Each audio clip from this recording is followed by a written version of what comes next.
a nossa convidada. Normalmente eu já converso um pouquinho aí sobre a Golds. Acho que a maioria aqui já conhece. A gente já vem falando bastante aí do aplicativo. Um aplicativo que vai ajudar muito na gestão da saúde do idoso, fazendo com que não só ele, mas seus familiares e cuidadores conheçam melhor e consigam fazer uma gestão melhor da saúde, né, do idoso.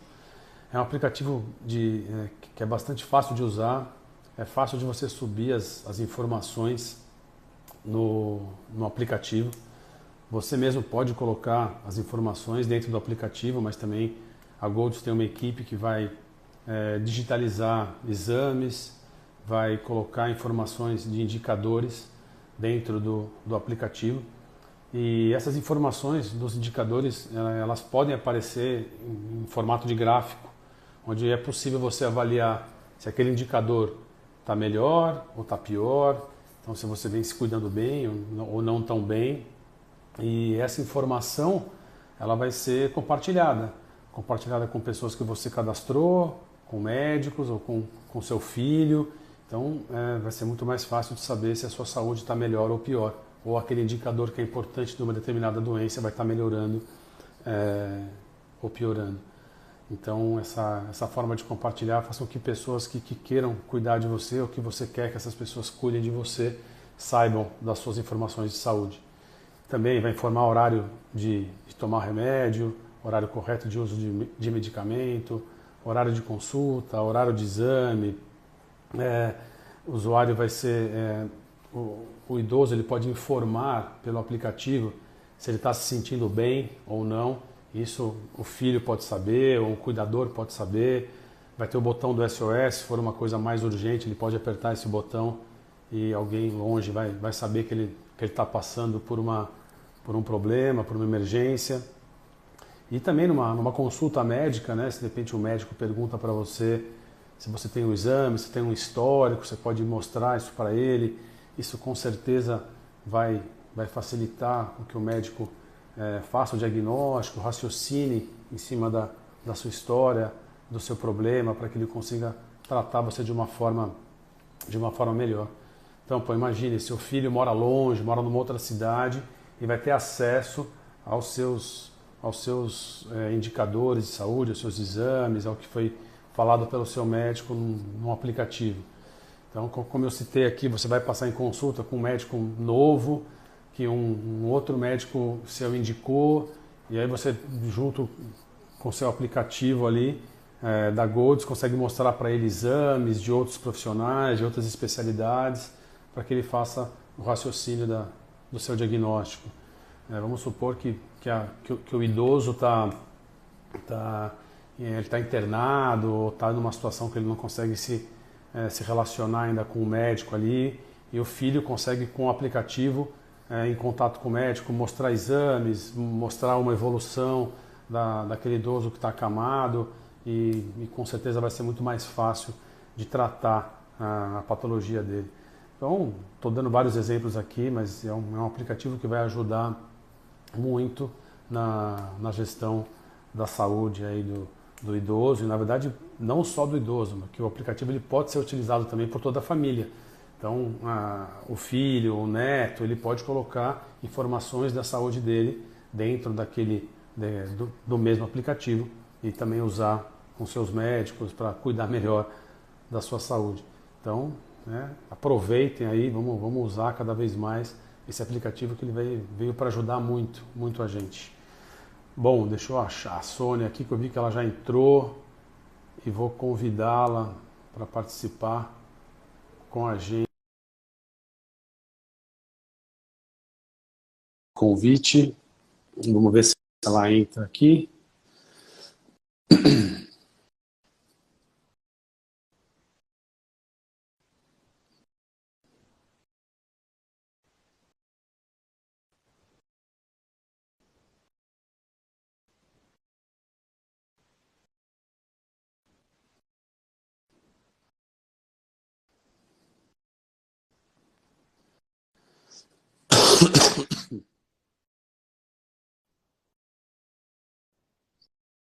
Se a Sônia está recebendo lá o convite para entrar. Vou convidar novamente aqui, Sônia.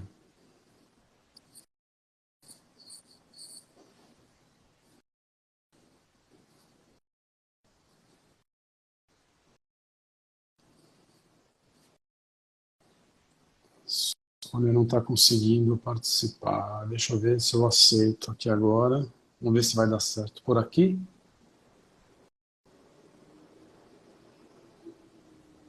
Entrou. Boa. Tudo bem, Sônia?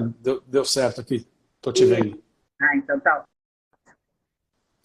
Acho que o teu áudio está bom também. Está dando para te ouvir legal. Você está me ouvindo bem? Estou sim.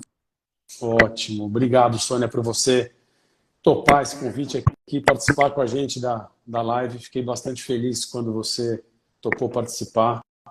A Sônia vai falar um pouquinho dela, da formação dela, mas na verdade a Sônia é uma grande amiga, esposa de um grande amigo, de um irmão meu, que é o Wagner, que é chefe da cadeira de oftalmologia da Faculdade de Medicina do ABC, um grande amigo mesmo. E a gente se tornou muito próximo, a família, nós mesmos. Tem uma família maravilhosa, duas filhas incríveis. Eu estou muito feliz, estou até emocionado de você estar participando aqui comigo dessa live. Obrigado mais uma vez, Sônia. E eu queria que você falasse um pouquinho da sua formação. Acho que todo mundo já percebeu, eu tenho um viés, eu fiz faculdade de medicina do ABC, então para mim é mais fácil convidar os médicos do ABC. Ainda bem que a gente tem excelentes profissionais lá, que com certeza vão ajudar nas lives aqui. Obrigado, Sônia. Fala um pouquinho de você para a gente. Eu que agradeço aí o convite, também fiquei muito contente com esse convite. Já tinha assistido um pedacinho de uma outra live, achei bastante interessante. Então, deixa eu falar de mim. Antes, falar que eu fui professora do Rodrigo, eu não sou tão mais velha assim, fui professora dele, e foi um prazer, por isso, receber esse convite para estar vindo aqui. Então, eu sou reumatologista, minha formação foi feita em clínica médica no Hospital do Servidor Público Estadual de São Paulo, fiz residência de reumato lá também, e depois voltei para a Faculdade de Medicina da ABC para dar aula, para graduação de medicina, e continuo no Hospital do Servidor também fazendo a parte de assistência, ou seja, a parte ambulatorial e de enfermaria, como de assistência para a orientação dos residentes. E também fazer consultório, né? Então, a minha trajetória é essa. Eu sou muito fiel às minhas origens, né? Eu voltei para a faculdade onde eu fiz minha formação e acabei ficando para orientar os residentes no local onde eu também. É legal quando a gente consegue unir, né, a parte médica com a parte de ensino. A gente aprende a vida inteira, né? A gente não vai só voltar lá para ensinar, mas a gente continua aprendendo com os residentes. É sempre gostoso estar lá, com certeza. E eu lembro muito bem das aulas de reumatologia. Lembro da sua aula. Lembro que a gente tinha um medo, mas era um medo que é engraçado. Eu ia falar disso aqui. É um medo que acho que envolve meio que o respeito, porque quando a matéria não é tão fácil, você fica ali meio tenso e tem que prestar atenção, tem que estudar. Por isso que eu vou começar com uma pergunta bem leiga, Sônia, para você tentar explicar para a gente aqui o que é o reumatismo. Eu sei que não é muito esse termo usado, né? Mas é para que todo mundo entenda, assim. Vamos falar um pouco de reumatismo. O que é isso? Então, nem todo mundo conhece a reumatologia mesmo, a própria especialidade, a reumatologia, ela não é muito conhecida pela população, né? E isso é reflexo que é uma especialidade muito jovem, é uma especialidade, acho que no máximo 100 anos, mas acho que nem tem 100 anos, não. Acho que tem 50 e poucos anos, então é uma especialidade muito jovem. O que a gente vê na reumatologia, né? Então, o que todo mundo chama de reumatismo, que a melhor forma de chamar seriam doenças reumáticas, né? São doenças que acontecem no aparelho locomotor, ou seja, nos músculos, nos tendões, nas articulações, e que podem provocar dor. Só que diferente da ortopedia, porque a ortopedia também vê isso, né? Logo associa essas dores musculares, articulares com ortopedia. Mas um pouco diferente da ortopedia, na reumatologia, a gente também tem sintomas em outros órgãos. Então, são doenças que, além de afetarem as articulações, os músculos, os tendões e os ossos, elas também podem afetar os olhos, podem afetar o coração, podem afetar qualquer outro órgão do corpo pode ser afetado pelas doenças reumáticas. Né? Então, seria melhor a gente falar de doenças reumáticas do que reumatismo.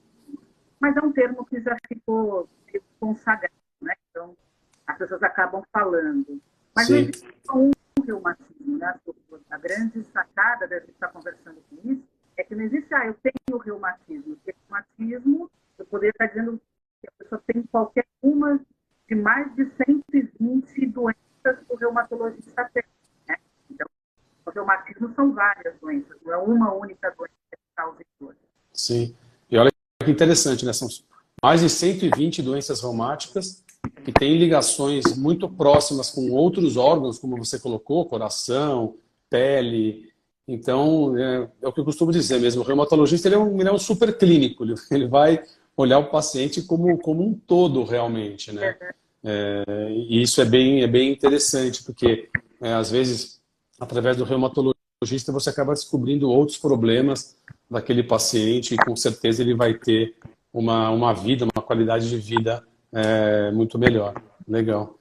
E doença reumatológica, ela dá só em idoso, Sônia? Ou também, lógico, a gente está aqui dentro da live da Golds, a gente tem um enfoque nos cuidadores de idosos, nos idosos, mas não é uma doença reumatológica, não dá só em idoso, né? Não, essa também é outra coisa que é meio uma coisa que ficam se falando, né? Mas a doença reumática, ela pode ser de qualquer idade. Então, a gente tem desde bebês, principalmente bebês de menos de um ano, que podem ter doença reumatológica, até pessoas mais idosas. As doenças ocorrem mais nos mais idosos, né? Então, conforme a pessoa vai envelhecendo, o número de doenças aumenta, que podem ter. Mas doença reumática também dá em criança. Então, vou só citar 2 nomes aqui que a gente fala mais, né? Então, a febre reumática é uma doença que é mais escolar, lá por 5 anos, até os 16, 17 anos, que a maior parte das pessoas que têm febre reumática se manifesta na idade, e a própria artrite reumatoide, ela pode dar na criança também, chama de artrite reumatoide juvenil. Então, são doenças que afetam qualquer faixa etária, mas tem uma certa predileção pelas pessoas que são mais velhas. Tá, legal. E você comentou aí a questão da dor. Talvez seja o principal sintoma que faça esse paciente procurar um reumatologista. A dor realmente é o principal sintoma das doenças reumatológicas? Eu acho que a gente poderia elencar realmente como o principal sintoma. Muitas vezes o paciente não chega no reumato logo de cara, viu, Rodrigo? Ele acaba passando por algum outro especialista antes, ou por um clínico geral, ou com bastante frequência por um ortopedista, porque, como eu disse, a população acaba, né, o leigo, acaba relacionando mais uma dor que acontece num osso, numa articulação, com uma dor que deve ser tratada pelo ortopedista. Certo. Então, muitas vezes o paciente não vem para a gente com o que a gente chama de demanda espontânea, né? Ele abre lá o livrinho do convênio, ou então ele dá um Google lá no computador e fala, não, eu quero ir num reumato. Não, porque não é uma especialidade muito conhecida. Mas a principal queixa que nos traz o paciente é realmente a dor. E é uma dor que pode ser em qualquer lugar do sistema músculo-esquelético, né? Então, pode ser na articulação, pode ser num joelho, pode ser num quadril, pode ser no ombro, mas também pode ser num ombro, não bem na articulação, um pouquinho mais para o lado, aquela mesma bursite e tendinite que o ortopedista trata, o reumatologista também trata. A diferença entre um e outro, o ortopedista acaba muitas das vezes atendendo muito mais essas queixas musculoesqueléticas que são relacionadas a trauma.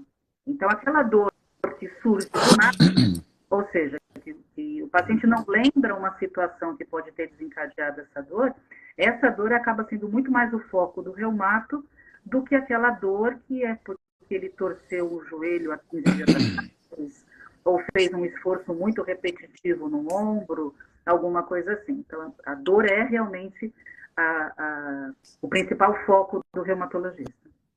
Que até a Rosa Pescatori comentou aqui que ela tem uma aluna de 80 anos que só vai no ortopedista, ela não vai no reumato. Então é bom ela já dar essa dica aí também, que de repente vale a pena passar no reumato para ver Exato. a dor. Porque o ortopedista realmente ele fica mais voltado a essas doenças que são relacionadas ao trauma. É lógico que existem ortopedistas que também veem doenças músculo-esqueléticas não traumáticas, né? Mas eles, como eles são os cirurgiões do aparelho locomotor, o reumato é o clínico do aparelho locomotor. Perfeito, não, Assim isso como fica bem claro. exatamente, o gastrocirurgião e o gastroclínico, a gente tem o reumatologista e o ortopedista, que atendem o mesmo sistema, né, o sistema musculoesquelético, mas de uma forma um pouquinho diferente. Não, legal. E dor é uma coisa difícil, né, Sônia? Dor normalmente não é aquilo que você vai. É difícil do paciente explicar muitas vezes a dor, e eu acho que é um desafio para o médico, né, tentar tirar a maior quantidade de informações possível para que ele seja bem assertivo na resolução daquela dor, né? Isso, a gente, nos nossos livros a gente sempre lê que dor é alguma coisa, é uma sensação subjetiva, né? E é difícil de ser expressa. Então, muitas vezes o paciente tem uma certa dificuldade, e o cuidador também, né? O cuidador tem essa dificuldade de entender que dor é essa. Então, quanto mais o paciente e o cuidador falarem sobre isso, e o que eu estou querendo dizer quando eu falo falarem sobre isso? É não perguntar só onde está doendo, né? Mas perguntar quando começou, a intensidade dessa dor, porque uma dor pode ser incomodativa, mas pode ser muito leve. Mas Certo. existem dores extremamente intensas e que são episódicas, né? Ou seja, tem hoje e vai ter daqui a uma semana, mas ela é extremamente intensa quando acontece. Então, eu Certo. preciso saber essas características, porque cada uma dessas características me joga para um tipo de doença, né? As doenças têm formas de mostrar essa dor para de formas de maneiras diferentes, né? E além dessas características, né, quando começou a intensidade dessa dor, é muito comum até a gente tipo paciente dar uma dor, dar uma nota de 0 a 10 aquela dor, né? Quando 0 não tenho nada de dor, e 10 é a dor mais intensa que eu já tive. Então isso fica mais fácil para em consultas posteriores se a dor melhorou ou piorou. E também é muito interessante a gente entender que tem alguma outra característica junto com aquela dor. Ou Tá. seja, meu joelho está doente, mas além de estar doente, ele está quente, ele está vermelho, né? Além de estar doente, tem alguma parte dele que dói mais, ou além do joelho, algum outro lugar que dói. Tudo isso para a gente são perguntas importantes que a gente faz, né? E ajudam a direcionar. Tem uma máxima na reumatologia, né, que a gente fala que o diagnóstico 80% ou 90% a gente faz conta.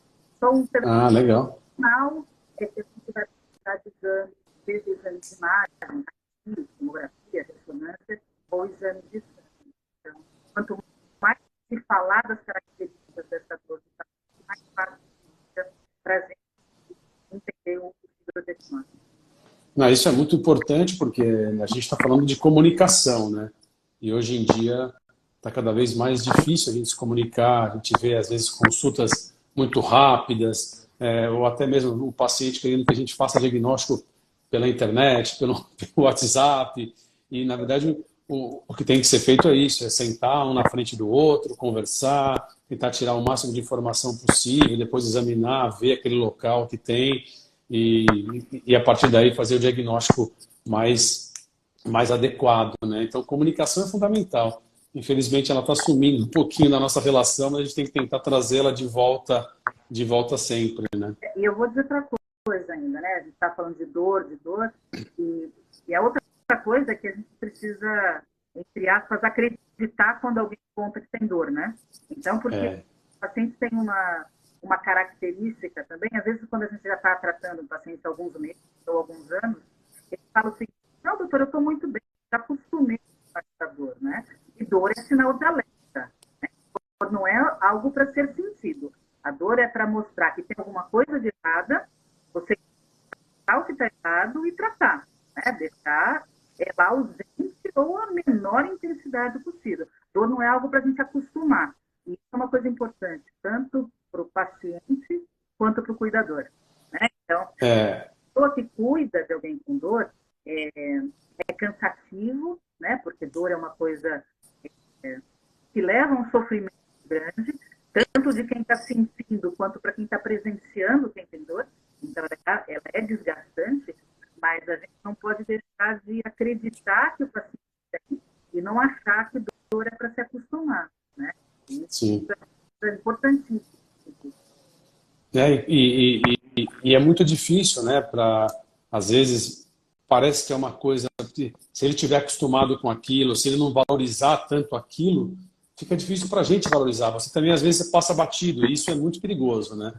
A gente tem que ficar muito atento a isso, né? Porque às vezes é muito fácil também o paciente ele ir pro problema que ele valoriza mais, que ele está pensando mais naquela hora e acaba deixando de lado o que às vezes é mais importante. Às vezes eu vejo o paciente que eu fiz uma cirurgia de catarata aqui, por exemplo, e eu pergunto da visão, e aí, você já percebeu que a sua visão melhorou no pós-operatório? E ele, na verdade, desvia, ele vai para um outro lado.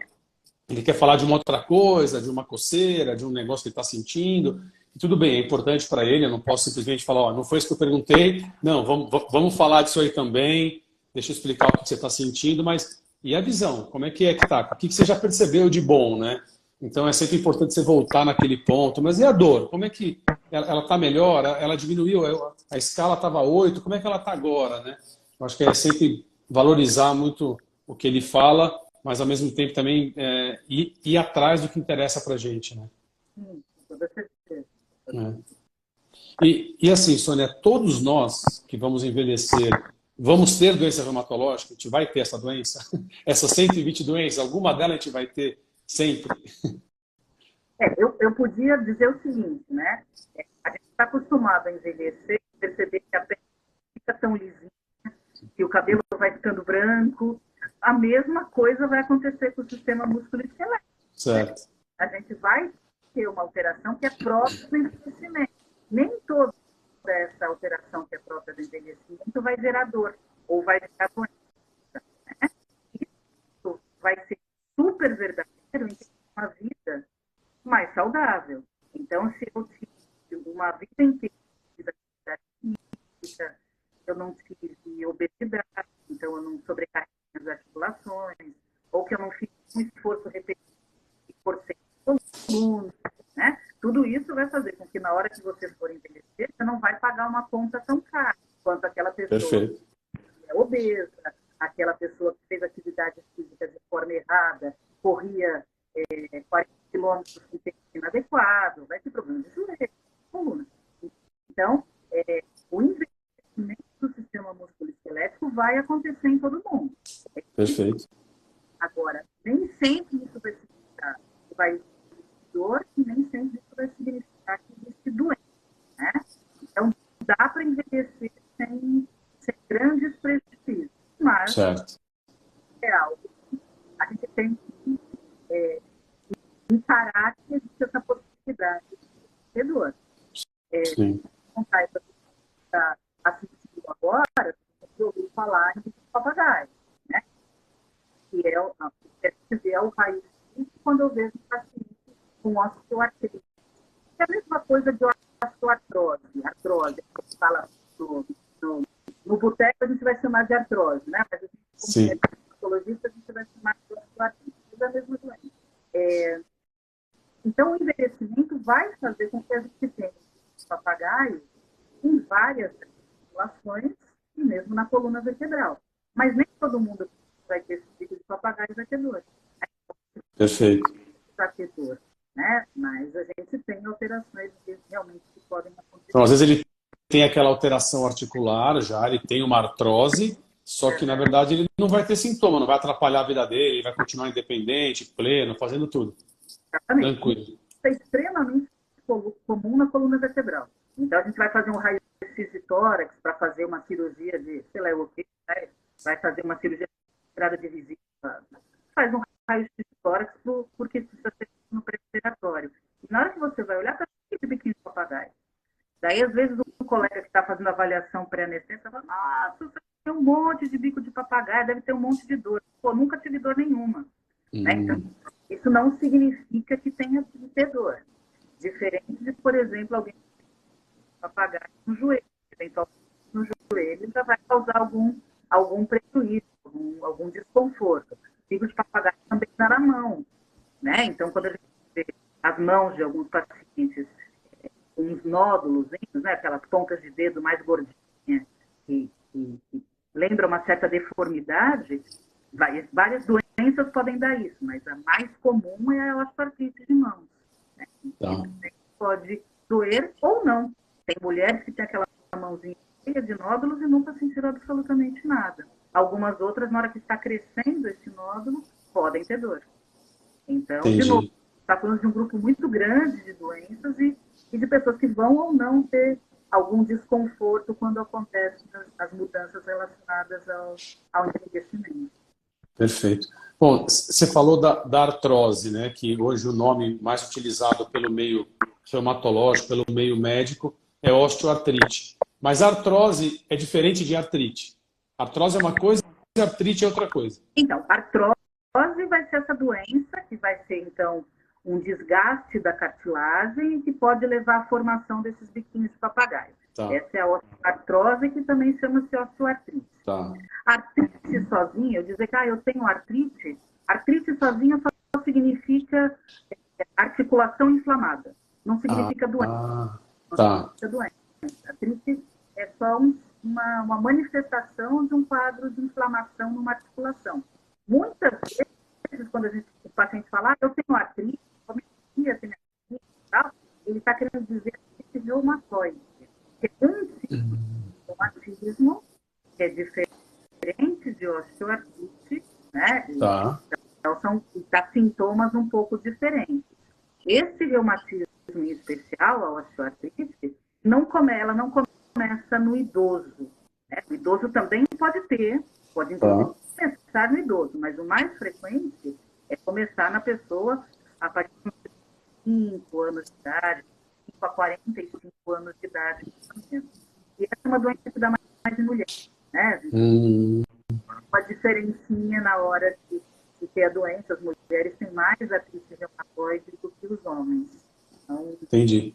Artrite sozinho não significa nada para gente. Alguém chega no consultório e fala que tem artrite, eu vou começar a investigar do zero. Eu não consigo ter né? Eu vou precisar entender quais são esses sintomas que levaram alguém a dizer que a pessoa tinha artrite. Não, perfeito. E com isso, na verdade, você vai tratar a artrose de uma forma diferente de alguém que tem uma inflamação ali, né? Exatamente.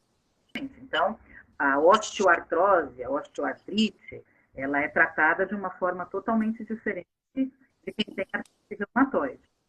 A osteoartrose, ela pode dar em várias articulações na coluna vertebral, ou ela pode dar em uma articulação sozinha. A artrite reumatoide é uma doença que a gente fala que é sistêmica. Quando alguém tem, ela pode estar manifestando em uma articulação, mas ela tem uma doença que potencialmente vai inflamar várias articulações. Então, o tratamento é bastante diferente de uma e de outra. A artrite reumatoide dá muita inflamação. Então, além de dor na articulação, normalmente a pessoa tem cansaço, tem dificuldade de mover aquela articulação, e não é só uma dificuldade de mover por causa de dor. Ela tem dificuldade de mover também porque ela inflama. Então, ela tem... Então, às vezes, não consegue mexer porque está inchado. Muitas vezes ela está vermelha, está quente. E na reumatoide em especial, isso acontece em várias articulações, em especial das mãos e dos pés. A artrose é muito mais dor e limitação de movimento por dor do que inflamação. Né? Então, na hora de tratar, a gente também trata de forma diferente. Tá. Não, interessante. Sabe aqui falar de tratamento. Não sei se você quer que fale medicação? Não pode. Eu acho que se de repente falar dessa, porque assim, eu acho que é bem comum confundir artrose, artrite reumatoide. Fala a diferença do tratamento delas duas, só para a gente finalizar dessas duas doenças aí. Então, a artrose, a base do tratamento é dar conforto através de analgésicos, né? Então, eu vou dar tratamento medicamentoso, ele é a base de analgésicos. A gente tem algumas medicações chamadas de antiartrósicos que podem ser utilizados também com uma efetividade média, mas muito importante na artrose são as mudanças de hábito de vida. Então, fazer atividade física, lógico que para cada tipo de artrose eu vou ter um tipo de atividade física que vai me ajudar muito. Se eu não quiser fazer atividade física, eu posso fazer a fisioterapia, né? Então, uma coisa menos esportiva, né? Mas um pouco mais voltada à reabilitação. O uso de órtese, então, para artrose de joelho, artrose de quadril, usar uma boa bengala, isso ajuda demais. Não engordar, né? Não engordar. E, além disso, eu posso fazer para algumas articulações infiltrações e fazer também não engordar, né? Então, o controle de obesidade, por exemplo, é uma coisa bastante importante. A crise reumatoide é bem diferente, né? A gente faz tudo isso, eu faço fisioterapia, eu faço atividade física também para esse paciente, eu vou usar bengala quando precisar, não vou engordar, mas é necessário, extremamente necessário, usar medicamentos para controlar a doença. E esses medicamentos, diferentes da artrose, que eu falei que a efetividade é média, a gente tem tratamentos extremamente eficazes que valem a pena ser utilizados nesses pacientes, porque eles são jovens e a qualidade de vida, assim como na artrose também, mas aqui a qualidade de vida e de produtividade é muito grande. Então, a gente tem que ser bastante efetivo na hora de dar tratamento. Não dá para a gente ficar usando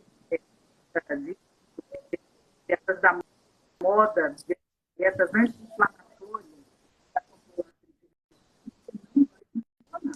Tá.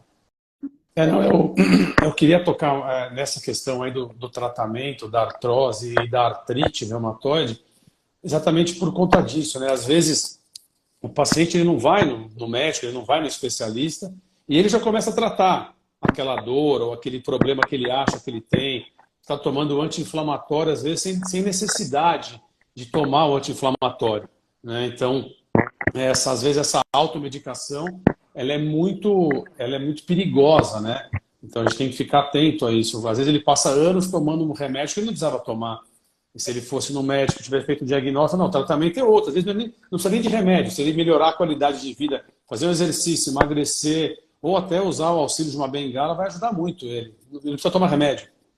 A automedicação, bom, nunca, né? Automedicação nunca, mas em especial em doença reumática, é muito importante, primeiro, porque nem todo mundo precisa de anti-inflamatório. O anti-inflamatório é uma medicação maravilhosa, assim como o glicocorticoide, que se usa, se fala que se usa muito, e realmente bastante nas doenças reumáticas, são dois medicamentos maravilhosos, mas eles têm efeito adverso. Né? Então, nem todo mundo precisa, e os que precisam, eventualmente, também têm efeito adverso, mas aqueles que não precisam, por que usar? Né? Então, essa orientação é bastante importante. As doenças que dão dor, mas que não dão inflamação, normalmente o uso de analgésicos já é suficiente. Né? Para artrose, eu posso fazer uso de analgésicos simples, do tipo paracetamol, dipirona. E a pessoa tem muito preconceito, né? Por exemplo, vai no médico para me dar dipirona, é um analgésico maravilhoso.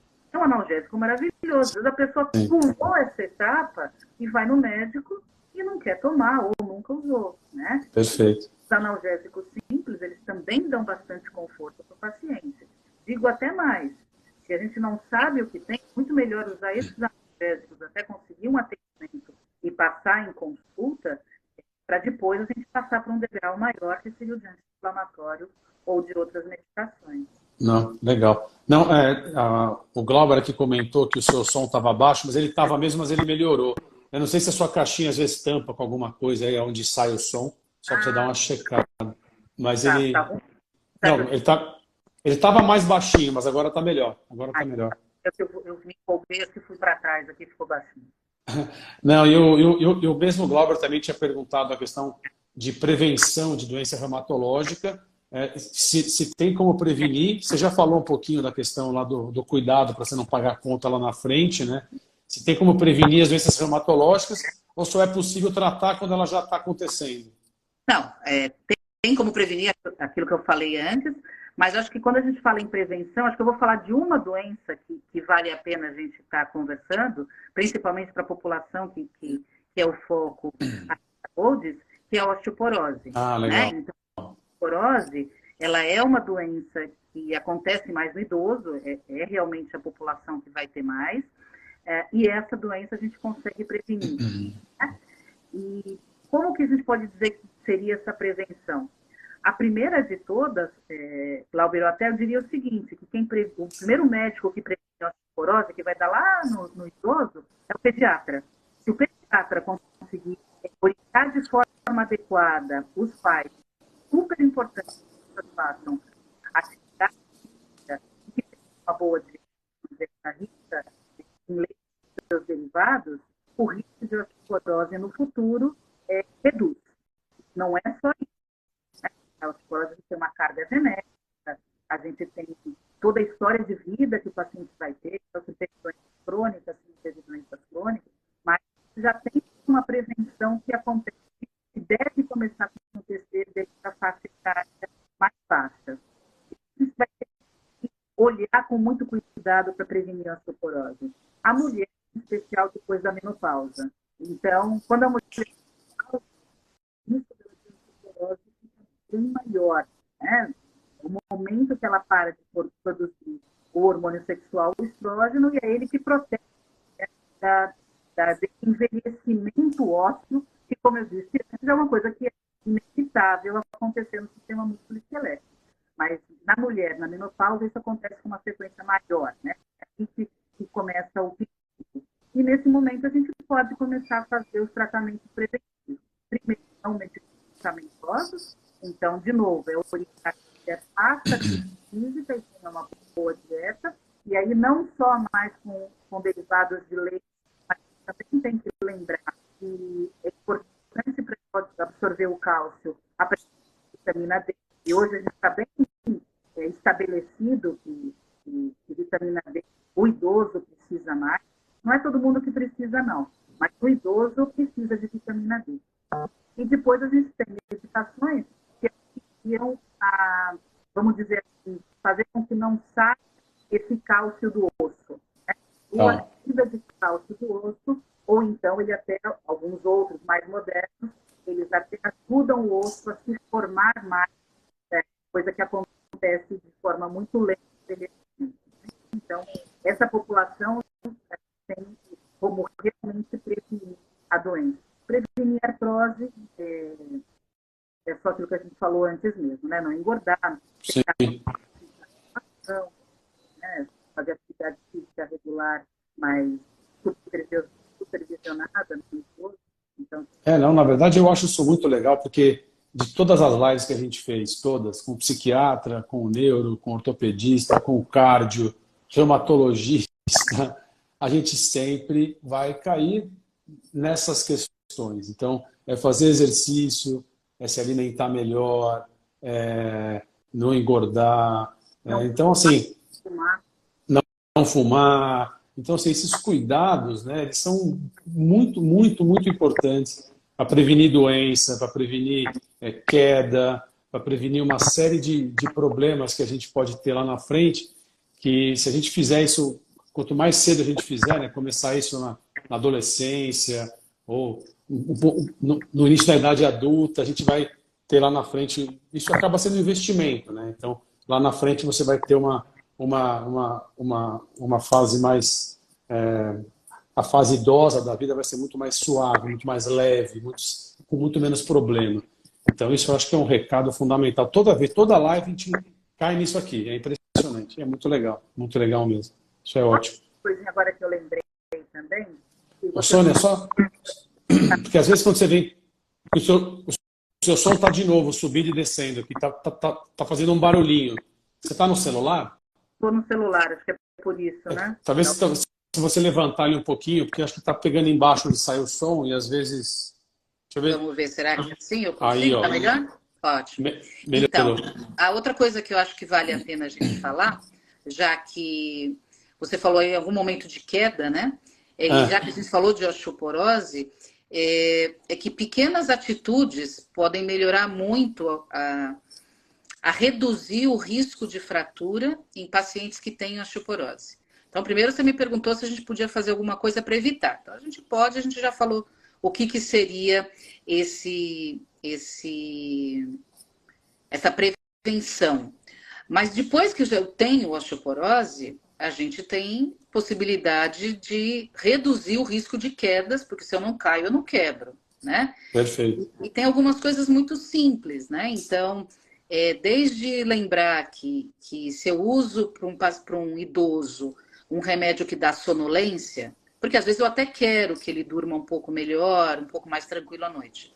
Mas eu tenho que lembrar que se ele quiser levantar para urinar, ele vai estar meio sonolento, né? Perfeito. Então, ver realmente se existe necessidade de usar essa medicação que diminui essa sensação de alerta, né?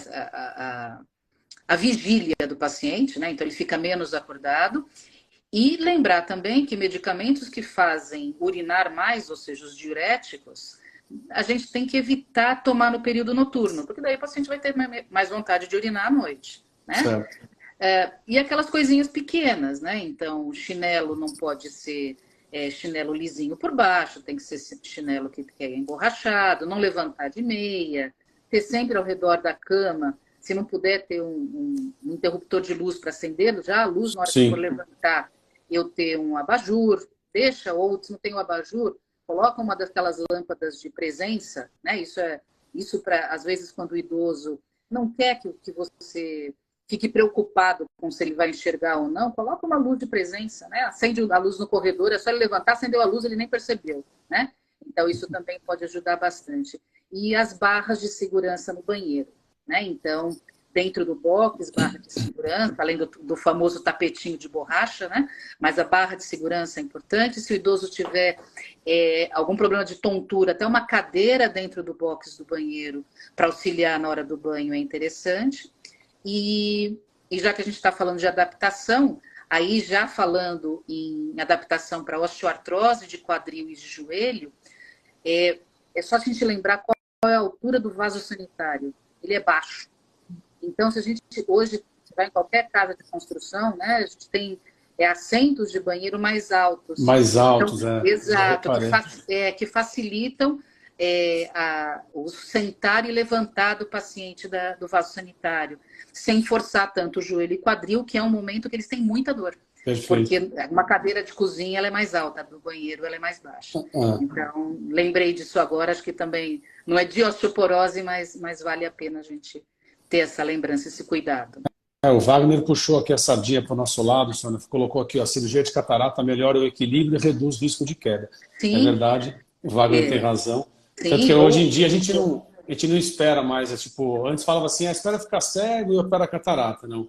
Hoje já está com a visão com uma qualidade pior e já vale a pena operar para você continuar com aquela qualidade melhor de visão. Não precisa esperar ficar ruim e cair para depois operar a catarata. sim, e aí não precisa nem da cirurgia, só a gente pensar em óculos também, né? Sim, sim, Então, sim. óculos adequado faz com que você enxergue adequadamente e não caia, né? Sim. Então, também é importante. Ô, Sônia, você falou de duas doenças aí que tem uma prevalência maior em mulher. Fala da gota, que eu acho que dá mais em homem. Não sei se eu estou certo ou errado. Não, tá certo. Então, gota realmente já é uma doença mais masculina.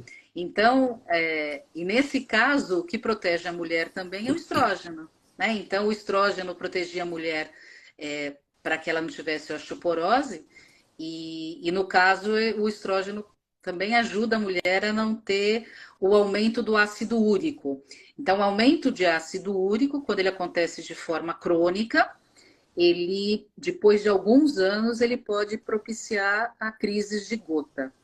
Então, o que, que vai ser a gota, né? Vai ser uma inflamação extremamente aguda, que acontece em uma articulação.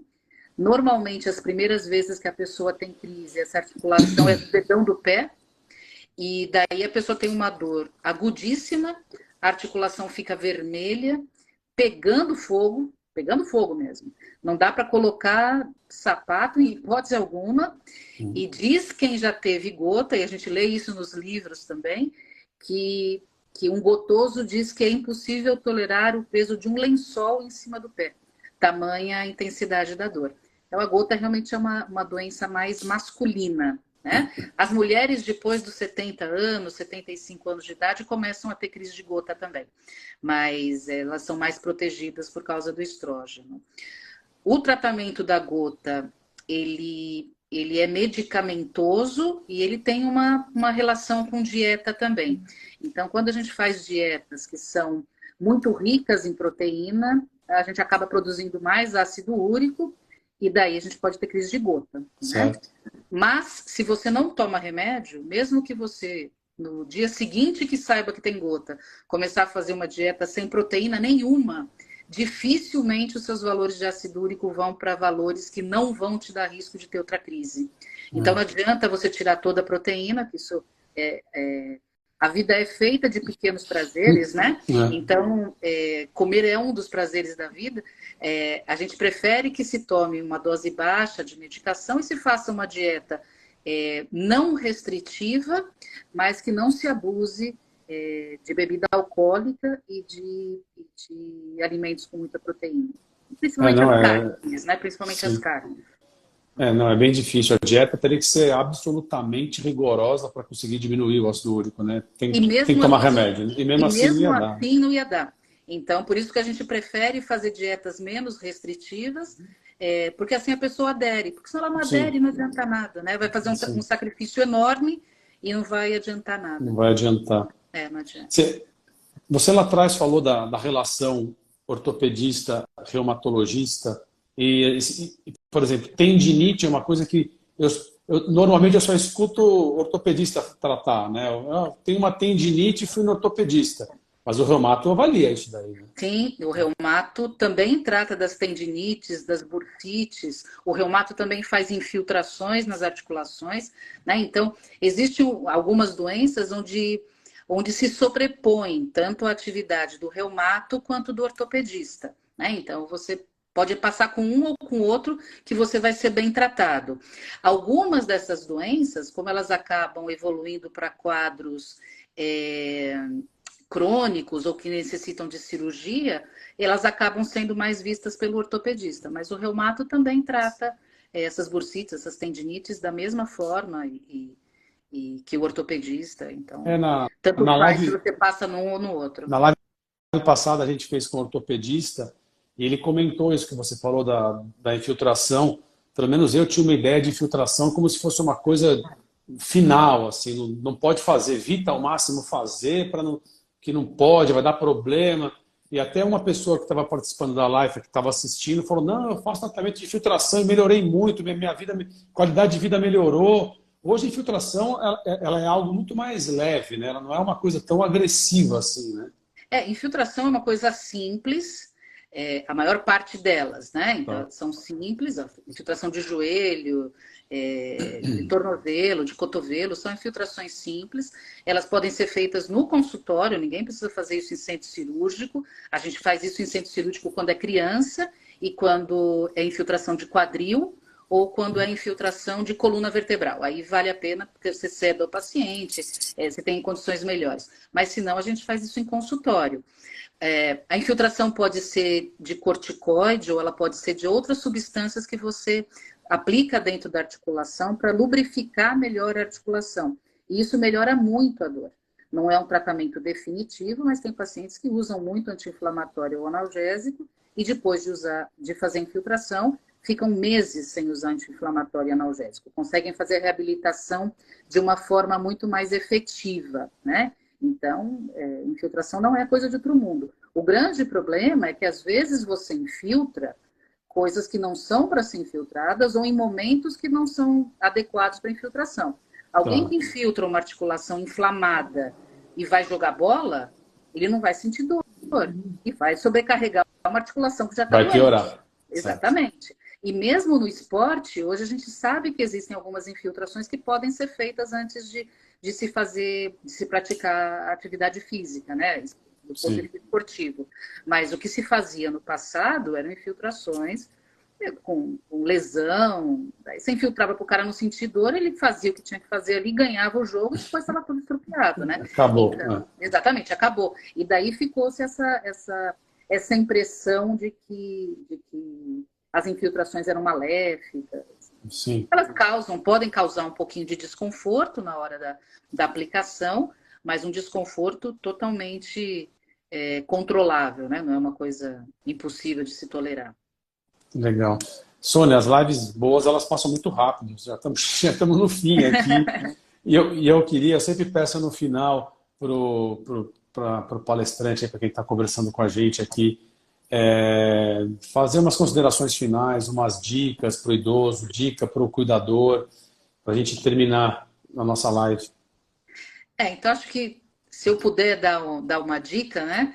Eu vou dizer realmente que envelhecer é uma coisa que vai acontecer com todos nós e vai acontecer com os nossos pais, com os nossos pares, com todo mundo que a gente está conseguindo realmente melhorar a vida das pessoas. E o sistema musculoesquelético, ele é extremamente importante para manter qualidade de vida, né? Então, ter boas articulações, bons ossos e sem dor faz com que a gente tenha um bem-estar maior. E como é que a gente consegue isso, né? Então, com aquelas coisas que a gente falou em relação à atividade física, boa dieta e não sobrecarregar articulações quando não é necessário ou quando é possível não sobrecarregá-las e respeitar o seu limite. Acho que aí talvez venha a dica, é respeitar o limite e quando surgir a dor, respeitar essa dor e procurar atendimento médico.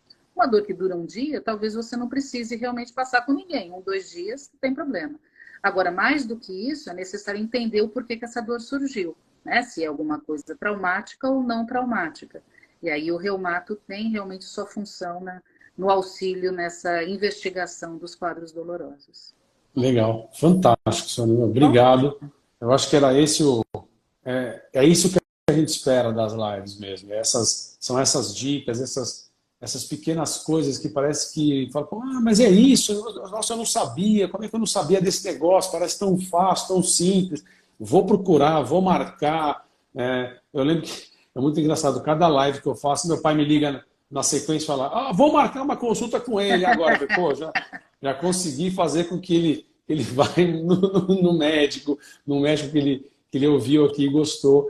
E você, com certeza, abrilhantou as lives da Golds aqui. Obrigado pelas dicas, pelo que você ensinou a gente aqui. A Margarete está perguntando se vai estar gravado. Vai estar gravado, Margarete. Fica no Instagram da Golds, fica lá no YouTube também da Golds e vai estar gravado sim. Na hora que quiser lembrar de uma dica da Sônia, é só entrar lá para lembrar.